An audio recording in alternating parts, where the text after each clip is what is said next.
crippling millions of crypto keys is worse than first disclosed. A crippling flaw affecting millions, and possibly hundreds of millions, of encryption keys used in some of the highest-stakes security settings is considerably easier to exploit than originally reported, cryptographers declared over the weekend. The assessment came as Estonia abruptly cancelled 760,000 national ID cards used for voting, filing taxes, and encrypting sensitive documents. Further, reading millions of high-security crypto keys crippled by newly discovered Flaw'The critical weakness allows attackers to calculate the private portion of any vulnerable key using nothing more than the corresponding public portion. Hackers can then use the private key to impersonate key owners, decrypt sensitive data, sneak malicious code into digitally signed software, and bypass protections that prevent accessing or tampering with stolen PCs.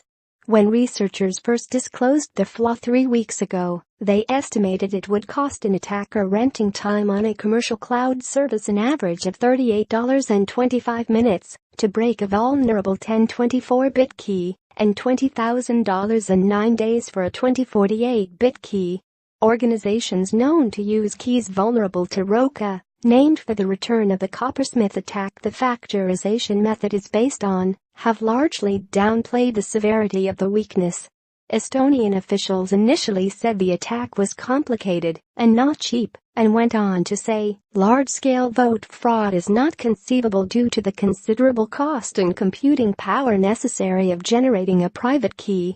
Switzerland-based smart card maker Gemalto, meanwhile, has said only that its idprom.net, a card it has sold for more than a decade as, among other things, a way to provide two-factor authentication to employees of Microsoft and other companies, may be affected without it providing any public guidance to customers.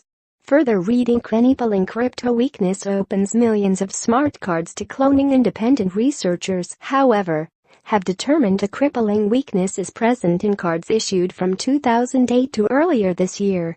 On Sunday, researchers Daniel J. Bernstein and Tanja Lang reported they developed an attack that was 25% more efficient than the one created by original ROCA researchers.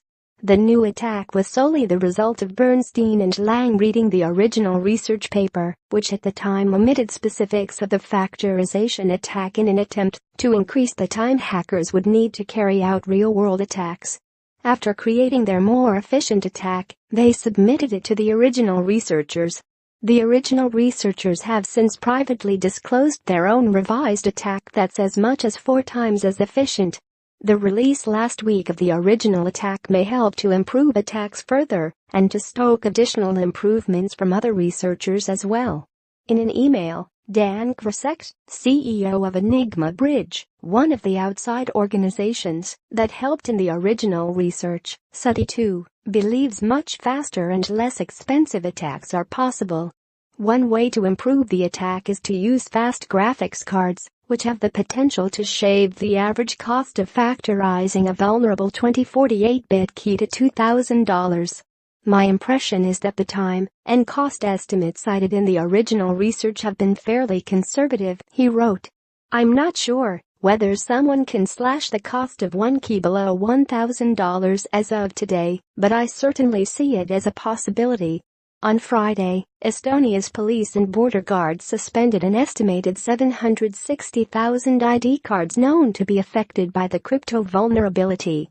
The country's Prime Minister, Jüri Ratas, said the move came as officials learned the weakness affected cards and computers around the world, not just Estonian IDs. The wider-than-expected coverage, he said, brought the safety flaw to the attention of international cybercrime networks which have significant means to take advantage of the situation. One of the scenarios Bernstein and Lang presented in Sunday's post is that serious attackers can further reduce costs by buying dedicated computer gear, possibly equipped with GPU, field programmable gate array, and application-specific integrated circuit chips, which are often better suited for the types of mathematical operations used in factorization attacks. The estimates provided by the original researchers were based on the cost of renting equipment, which isn't as cost-effective when factorizing large numbers of keys.